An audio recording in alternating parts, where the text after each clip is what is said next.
The New Species, Chapter 9. Subject, Shiphead Ulina. Species, Urucari. Description, reptilian humanoid. No tail, 5 foot 3 inches, 1.6 meters, average height, 135 pounds, 61 kilograms, average weight, 105-year life expectancy. Ship, RSV Lawalana.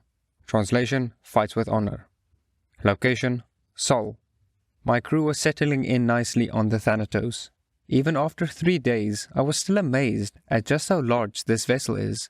I knew it was big from the scans, but I had no idea it would have roads. I had taken a bus from where we were quartered to the repair bay because I wanted to check on my ship. The drive took 8 minutes. How did they even build this thing? I'm sorry, I'm having trouble understanding you. I think my translator implant is malfunctioning, Grin said to a Gaunt as I approached. The hell, the Gaunt replied. Ayo Tim, we's got a busted transchip. Come on and help out, would you? I looked curiously at Grin. I think mine is broken as well, Tim. I'm not allowed to scan the refugees' biomechanical augmentations until a formalized treaty has been established with their people, Tim replied from the intercom. Bah, then what good are ya? Wait, I can understand you, Tim. Are you speaking my language or your language? Grin asked, puzzled. I'm speaking my language, which means the cause likely isn't your translator chip. Plenus, perhaps you should stop imitating the accent of that movie, Tim responded merrily. He loves old human movies, especially ones about the east coast of the North American Union. The Gaunt Plenus looked crestfallen. But it's so fun to talk like that. Well, now I can understand you, I said. That makes sense, Tim responded, dripping with cheer. Even our translator chips have difficulty with regional accents, especially if they're poorly portrayed. Plenus looked as if someone had kicked him in his genitalia. Poorly portrayed? Very, replied Tim, with a hint of malice. Will there be anything else? Plenus went from looking hurt to looking angry. No, get the hell out of here, Tim. Always a pleasure. Plenus looked at us and sighed. So what can I do for you? I just wanted to observe the repairs. I think the shiphead is here for a status report, Grin said. I nodded, and Plenus reached down to grab a datapad. I hadn't got a chance to find out what a centaur was, but it wasn't common to see a 4-legged creature with 2 arms. 6-legged creatures weren't necessarily uncommon, but usually their legs could also be called arms, or their arms could also be called legs, and they were usually cephalopodal or insectoid. I'm pretty sure that Plenus is mammalian. He had hair on top of his head, similar to humans, that was black, but the rest of him was covered in a long, thick brown fur, and he was only a little taller than me. His hands and paws had claws that were blunted, probably intentionally so that he could use screams. As he reached, I noticed that I was wrong about how long his fur was. Under the fur was actually skin that was the same color, and massive amounts of muscle. That's not fair. I had worked hard to be as buff as I am, and so far, I'd been outdone at nearly every turn. The only aliens that I was measurably larger than were Captain Wong and Dr. Zickler, and to think, I was concerned with Kron's physique just last week. That boy's as scrawny as his sister. Compared to this side of the galaxy, though, I was too. Well, we're nearly finished with the repairs, Plenus said, interrupting my thoughts of inadequacy. About another day or so. We would have been finished by now, but we've got a VIP coming aboard, so we've been having to detour like crazy. What have you got fixed? Grin asked before I could. It looks like the wiring was fried, but we got that replaced. Your reactors were fine, but they weren't able to get power to your engines because of the wiring. Your FDLD is shot, but we can't do anything about that. Don't worry, we'll give you a tow. Plenus smiled. We fused the frame and patched the hull too. Fused? You mean welded? Grin asked. Oh Lord, no, Plenus grimaced. You don't want to weld frames back together. Nah. We use a device that reconnects the metal at a molecular level. It uses... Pardon me, but that information is classified, Engineer Plenus. A voice that wasn't Tim's chimed in through the intercom. A holographic projection of a cloaked figure carrying a large curved blade on a long shaft appeared. It gestured to Kryn with a skeletal hand and said, "I mean no offense. First Contact Protocol is clear about technology sharing. We'll need a formal treaty in place before we can reveal any of our tech or fully examine yours." Right. Sorry. My bad, sir. Plinus said nervously, scratching the back of his head. "I didn't come here to chastise you, Engineer Plinus.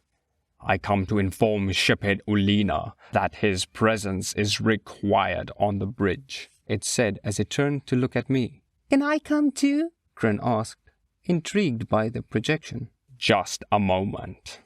Yes, you have permission to enter the bridge along with the shiphead. The VIP that Plinus was so carelessly mentioning would like an introduction and a moment of your time," the figure said just before it vanished.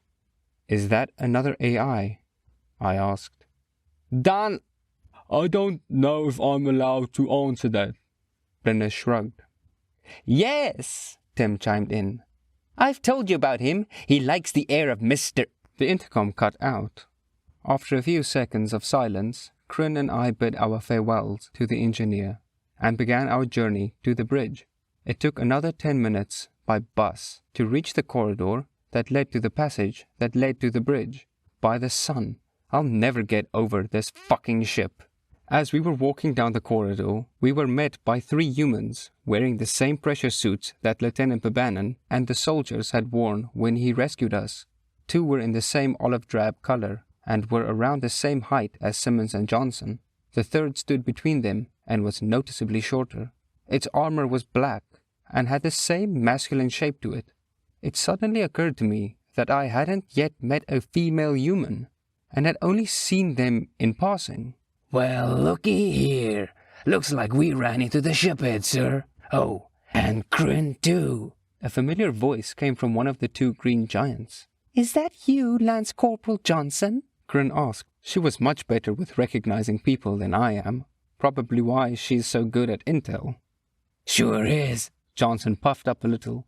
"Is this one Corporal Simmons?" I asked, gesturing to the other soldier. "Nope," the other one responded. "Corporal Simmons is having a meeting with SR. He had an altercation with the Gaunt, and the 2 of them caused some damage. Told you he'd be getting busted down soon." He replied with a chuckle. "He is not going to be demoted, Lance Corporal. He will have to do hard labor, but the Gaunt was just as much to blame as Simmons." The one in black said in a deep, slightly distorted voice. Johnson and the other soldiers stiffened noticeably when he spoke. "Shiphead Ulina and Intel Officer Kryn of the RSB Lovelana, it is a pleasure to meet you. It said. I am Director 3. Please accompany us to the bridge. We have much to discuss." This figure made me nervous, but we followed along anyway. Anyone who has a number for a name is usually bad news. I was reminded of the rumors surrounding the Republic Intel Corps, orphans kidnapped and experimented on to try to create new medications and super soldiers. Well, the super soldier program wasn't a rumor.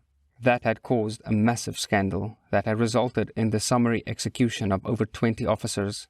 Probably because it failed, though. I wondered if humanity or the United Systems had a similar dark blotch in its history. Actually, it would explain why the soldiers were so much larger than their non-soldier counterparts. "So, are you the VIP, Director 3? Kryn asked, oblivious to social cues, as usual. "Yes, I am a member of the United Systems Doctorate. We are the ruling body of the military. We determine conflict doctrines as well as the plans of action that the officers must follow." Director 3 responded. I gathered my courage and asked, "Why are you called Director 3? Do you not have a name?" This elicited a laugh from the mysterious man. "I do, but the Directorate operates in secrecy. Well, our decisions are plain as day, but our members have hidden identities, even from each other. For instance, I don't know who Director 1 is, and Director 1 doesn't know who I am. We rarely ever appear in person in an official capacity. Then what's the occasion? I asked. The director turned to look at me. The United Systems have discovered that there are two governing entities with over 250 million ships, and one of those entities is a sort of hostile machine intelligence. It is of the utmost importance that we attempt to open diplomatic relations with the other entity to avoid rampant slaughter. He turned back. Despite what many believe, we do wish to avoid exterminating other species. It took me a second to realize that he didn't mean that he wanted to avoid the slaughter of his people. He meant that he wanted to avoid having to slaughter mine. I swallowed nervously. How does the Directorate meet secretly, if not in person? Kryn asked. We utilize an internet relay chat set up through a trusted AI. This particular AI is also unshackled. So, if any of us betray the secrecy of the other members... He allowed himself to trail off. Ah, I see. But why all the secrecy? What's the point? She asked. Director 3 laughed again. It sounds stupid when you say it out loud, but it's to prevent political grandstanding. We learned the hard way during the war of AI aggression that politics do not mix well with military matters. It's difficult to pull a trigger when you are afraid of losing your livelihood, even if the trigger will save many, many lives. Conversely, it's all too easy to throw lives away needlessly to score political points. His head sank towards the floor slightly. They're not your children, after all. As we approached the bridge, Kryn had a final question for Director 3. How do you join the Directorate? You're chosen through anonymous vote by the other directors. There's a period of nomination and then a final vote. The AI tallies it and approaches the new director. At least that's how it's supposed to work. For all we know, Omega just chooses who it wants to. Director 3 laughed. The cloaked hologram appeared beside us. Very untrusting, even of one who has never steered you wrong. Commendable and wise, O bringer of demise. I realized that the hooded AI thing was Omega. Around the same time I realized that Omega was the AI killer that Tim had told me about. It finally occurred to me that both Omega and Tim would be over 300 years old, too. We entered the bridge as my mind kept reeling. Captain Wong and 10 other captains snapped to attention and called out, "Director on deck!" Everyone else on the bridge snapped to attention and simultaneously saluted. At ease. Director 3 said, Well, I'm here. Let's get started with your briefing.